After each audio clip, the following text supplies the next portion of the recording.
This is a short instructional video on how to unpack and assemble your Evo King scooter. Best thing to do is have two people available. It's kind of quite heavy and quite difficult to lift out the box. So if you get two people initially working on the job, and we'll go through it slowly. So basically, once you've undone the box, take out the things that are in the top, which is the seat post.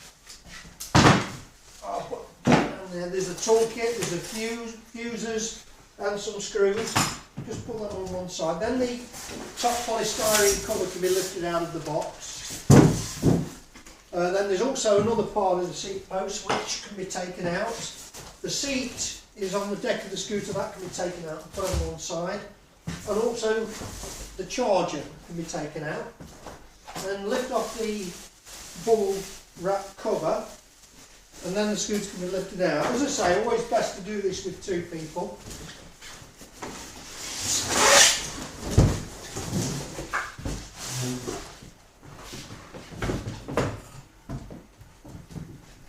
Right, okay, it can be done on the floor, or if you've got a suitable stand such as this, it's always useful. So right, the first thing we've got to do, on the folding mechanism, the handle underneath here is the folding handle, and that folding mechanism has a pin through it in this position. If you look at the back, you'll see a ring on the end of the pin, and that pin can be pulled out and just put on one side for now. Once that happens, then the scooter can be unfolded. You can do this by simply pressing down on the folding lever and then lifting the whole steering assembly forward. And you'll feel it click into place there. I'll just balance that a bit more. Then replace that folding pin. It's important that that pin remains in when the scooter's being ridden. So we've replaced that back in the hole. Right, the first job we'll do then is to connect the battery to the scooter and put the fuses in. So if you simply lift the deck up, it's purely on two pieces of Velcro to hold it down.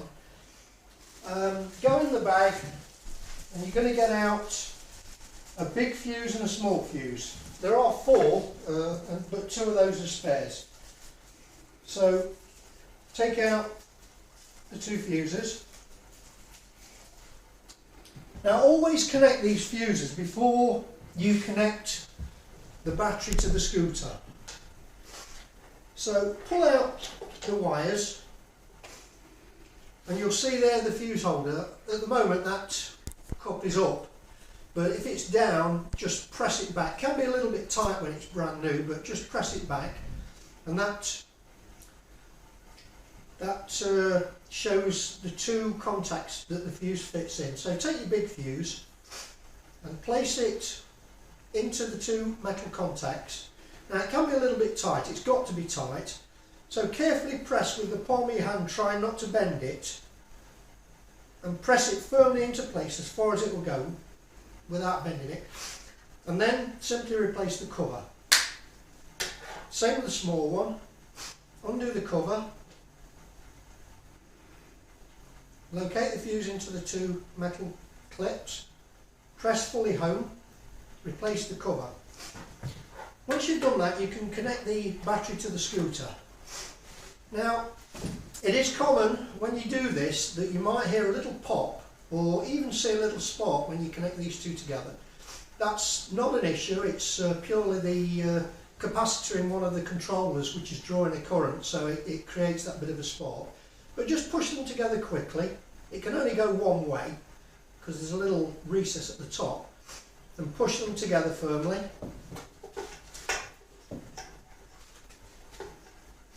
Same with the smaller one. Just locate the two halves and push them together firmly. And as I say, if you do hear a little pop and get a little spark, this is not a fault with the scooter, it's quite normal. Then tuck the two leads back down the side, and then the lid can be closed. Right, that's the battery connected. So your next job is to connect the handlebars. There's two cable ties holding the handlebars in place, so just cut the cable ties. So there's also a cable tie which is holding the handlebar clamp in place. That can be cut as well, and those can be discarded. So under the tape on the bag, which I've already done for quickness, I'm going to take the bag off the handlebars, just so. You'll see that the keys for the key switch are also cable tied to the handlebars. We'll just leave them dangling down at the moment, taking care not to damage the display on anything. Now the first job is to remove this handlebar clamp. There's two screws either side, and what you do, you need to take these screws completely out. These two are not actually the screws that hold it in place when it's finished. They're just there to hold it while it's being transported. So take those two screws out and completely remove that handlebar clamp. Put those two screws on one side, and what you can do whilst you're in this position is also remove these four screws in the top of the clamp. Best to leave them actually in the hole, because there are four washers underneath there which you don't need to be loosening any of the washers. So if you leave it in that state. Right, so having done that, what we do, the handlebars have got to be threaded back through the hole you've just created, and with the cables are then coming out of the front as opposed to the back. So do it like this. If you look at the handlebars, obviously the twist grip is on the right hand side and the two switches are on the left hand side. So the handlebars are now in the right position. You can just put those down gently, again making sure you don't damage the display. And then the handlebar clamp can be completely replaced. You'll see in your little bag along with the fuses there's another bag with 4 screws and 4 star washers. Now it's important that you fit these star washers onto this. So there's the 4 screws, and I've placed the star washer onto each screw. I'm going to put that clamp into place. Just start each screw again with the star washer on. Start them.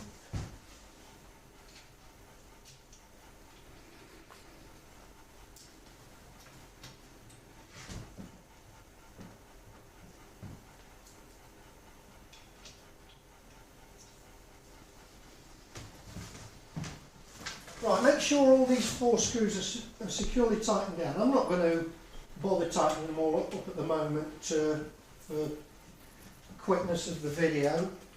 But anyway, make sure that they're really firmly tightened down.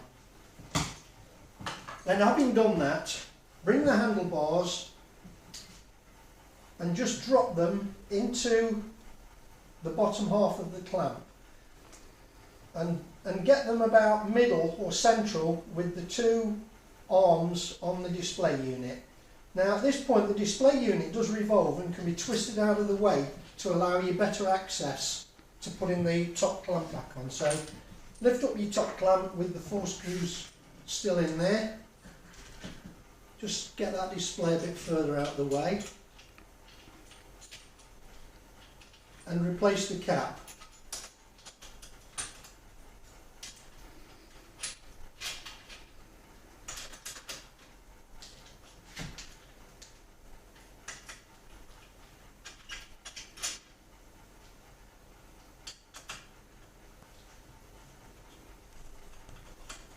Again, make sure these are firmly tightened down.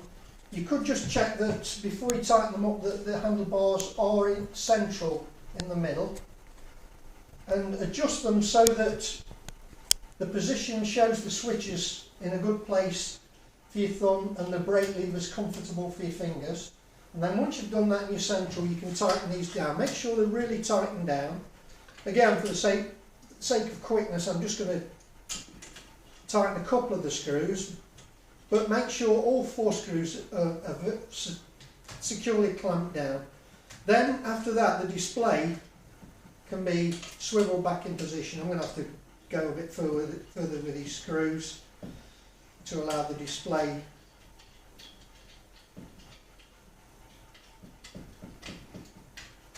right, and then swivel the display back to a comfortable position to see whilst you're riding. At that point you can cut the cable tie for the keys.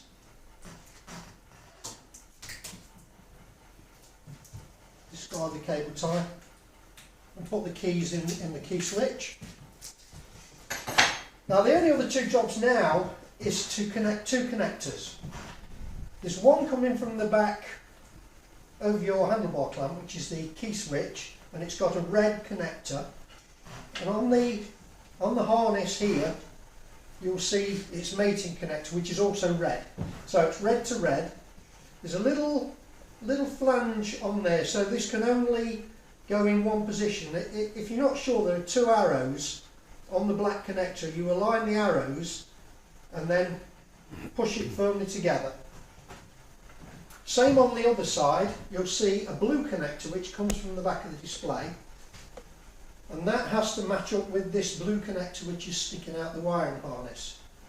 Again, align the arrows on the connectors, or look at the little flange inside. Revolve it so that it just fits in and then firmly press together, and that's your scooter ready to go. Fully operational now. I don't know whether you can see that, but the display's working. Right, the next job is to assemble your seat and seat post. Firstly, this is the actual post, and there's a little plastic cap which you may need to take off, or you may be lucky like me and it just falls off. So undo the cardboard wrap with the elastic band. Remove the seat post from the bubble wrap.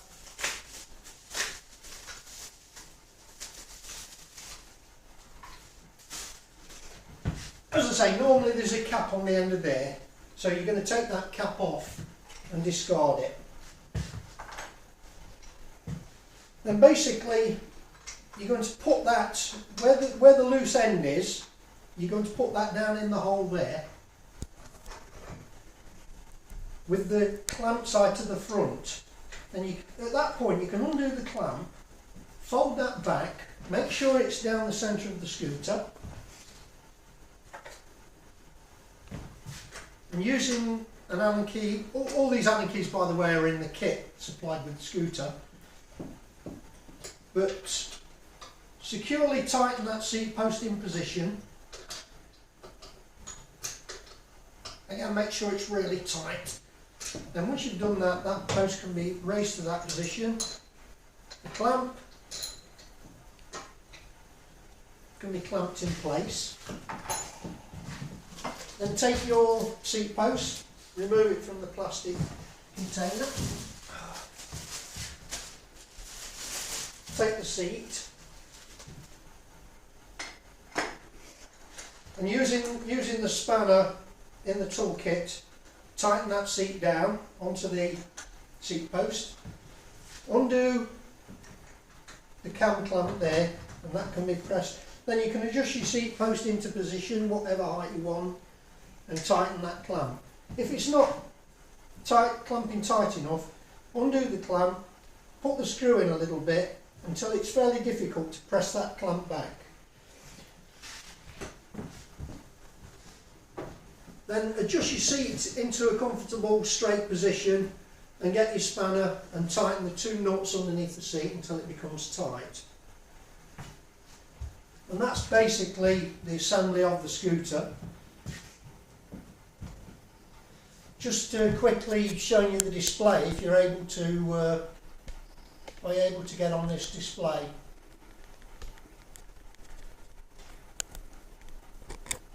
Okay, well, I'll just explain it. When you turn it on, what you've got on the display is what they call the energy bar at the top. That's showing you the condition of the charge of the battery. When all the bars are full, it's fully charged, and then you'll see that go down as you ride it.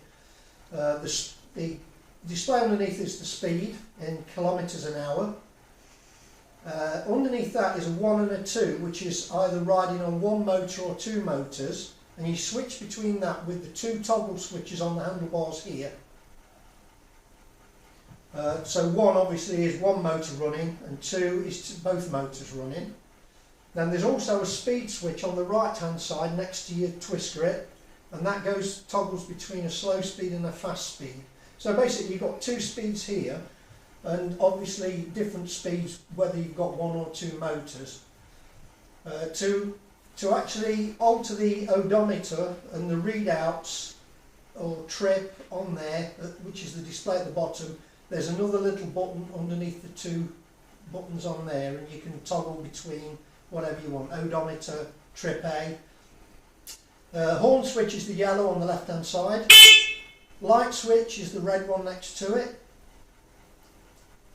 And obviously the key switch powers the whole lot down. And that's basically it, your scooter's ready to go.